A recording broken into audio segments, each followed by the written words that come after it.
जय माता की। आज 16 जून सन 2022 है। 12 जून को अखंड दिवस था। उस दिन के लिए 11 करोड़ जाप का संकल्प लिया गया था और मंत्र था ओम नमो भगवते वासुदेवाय श्री सुदर्शन चक्राय नमो नमः।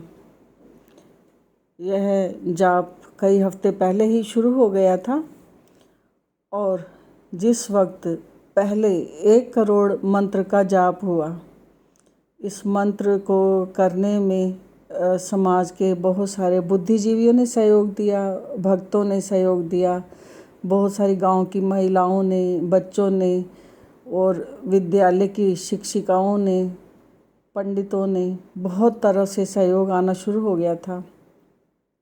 जैसे ही पहले 1 करोड़ जाप हुए थे, तभी भाग्य ने, यूनिवर्स ने ये दृश्य दिखाने शुरू कर दिए कि सती माता ने अपनी शक्तियाँ स्वीकार करनी शुरू कर दी हैं और सती माता के जो रूप उभरेंगे, सर्वप्रथम उन्हें तारा कहा जाएगा और तारा ने इस वक्त जो भी मानव काया ग्रहण की हुई है, उसके अंदर साक्षात महादेवी ने अपने प्रथम चरण की शक्तियाँ उतारनी शुरू कर दी। उसमें उनकी काया के अंदर विभिन्न जन्मों के जितने भी कर्म या भावनाएं,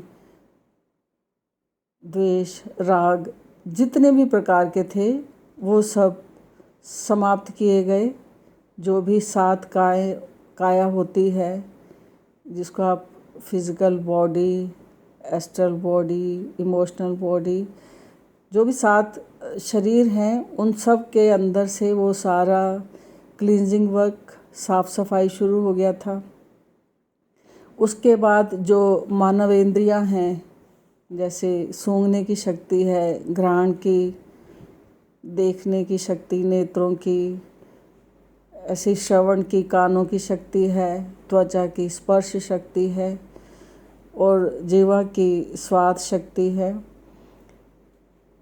ये सारी मानव इंद्रियों को देवेंद्रियों में परिवर्तित करने की प्रक्रिया भी इसी दिन हुई और तत्पश्चात जो आभा मंडल होता है, उसका भी विस्तार इतना होता चला गया कि उसके अंदर पूरी धरती लपेटी गई और उनकी जीवा, उनकी वाणी जो कहे वो सत्य वचन हो जाए, इसकी तैयारियां होनी शुरू हो गई जब पहले 1 करोड़ जाप संपन्न हुए थे।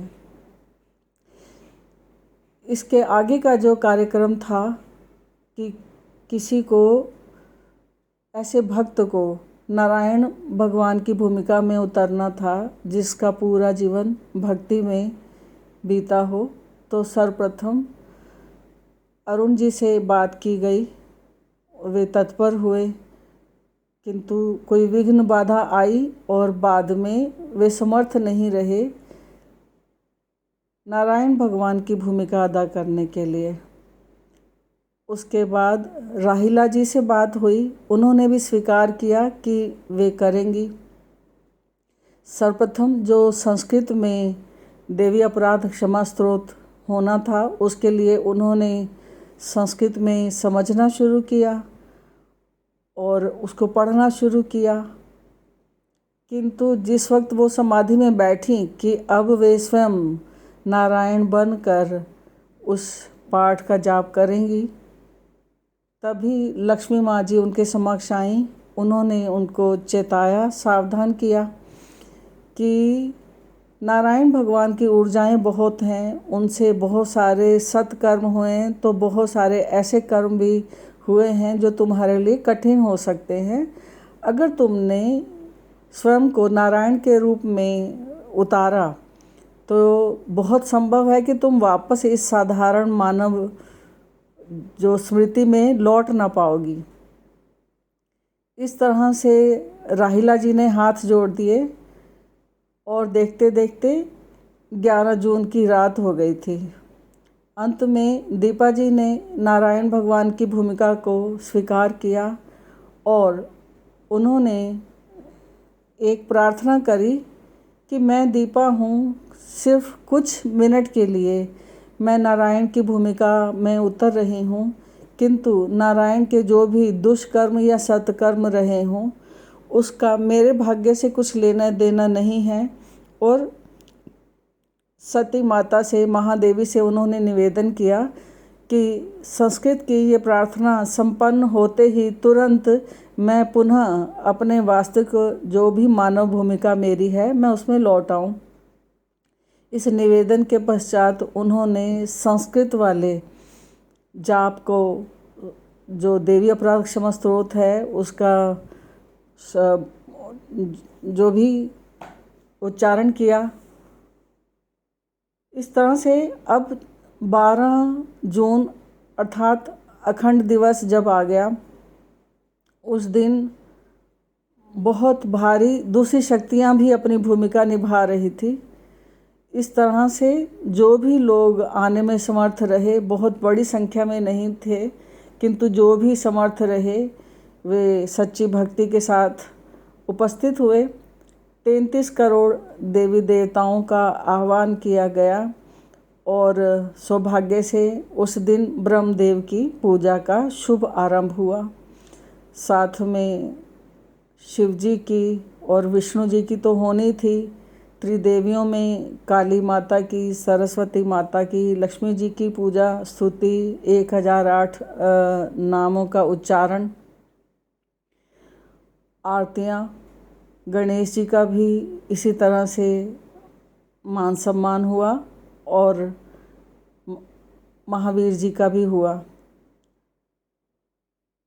साथ में जो उद्यापन होना था 11 करोड़ मंत्रों का, वह उद्यापन हवन के माध्यम से किया गया और बहुत अच्छे तरीके से सब कुछ संपन्न हुआ। हिंदी में जो देवी अपराध क्षमा स्तोत्र होना था उसमें कुमुद जी ने भी और दीपा जी ने भूमिका निभाई।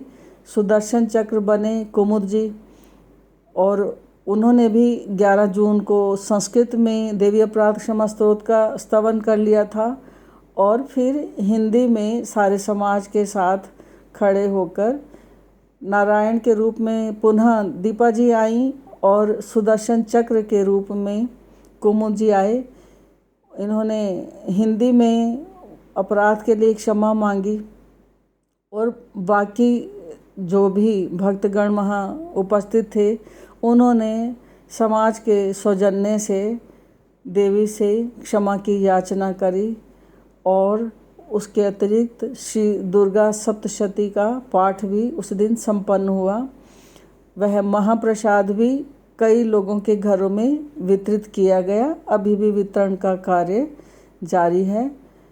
उस दिन जो भी भोजन में उपलब्ध हो सका, राजमा, चावल इत्यादि, ये सब कुछ जो अपने प्रिय समाज में बांटा गया। लगभग 5000 लोगों में, जो कि प्रतिदिन जाता है लंगर भंडारा, वो गया। उसके अतिरिक्त देसी घी के बेसन के लड्डू भी निर्मित हुए, वो भी समाज में बंट रहे हैं।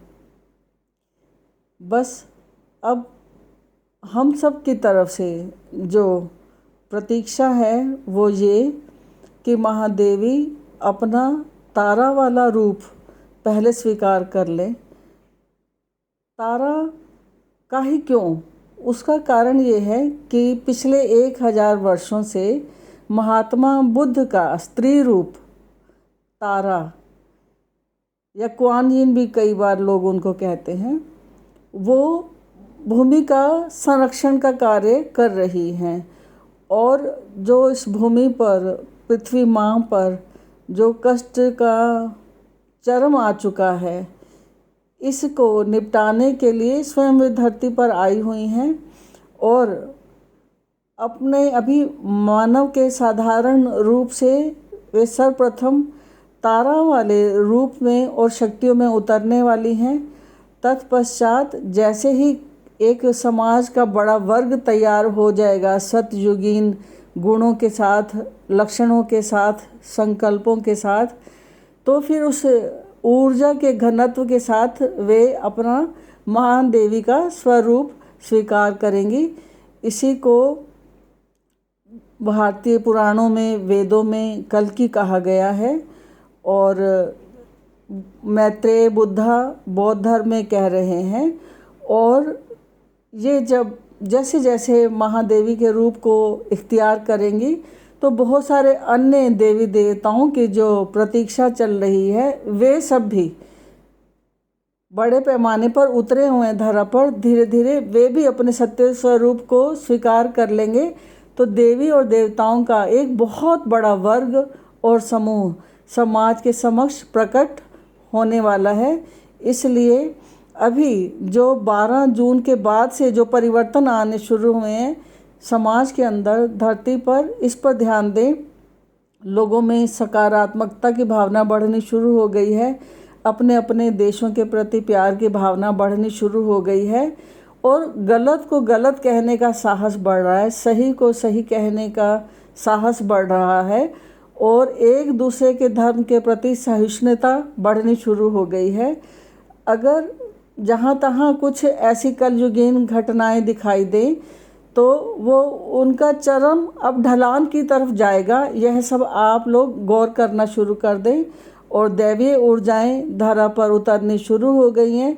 प्रकृति पुनः अपने निखार पर चली आएगी और धरा पर बहुत खुशहाली होगी। लोग आपस में प्रेम से, सौहार्द से, सहयोग से रहेंगे और बच्चों का बालपन पूरी सुरक्षा में बीतेगा। उनके माता पिता हर वक्त असुरक्षा और डर में नहीं रहेंगे। धन्यवाद। जय माता दी।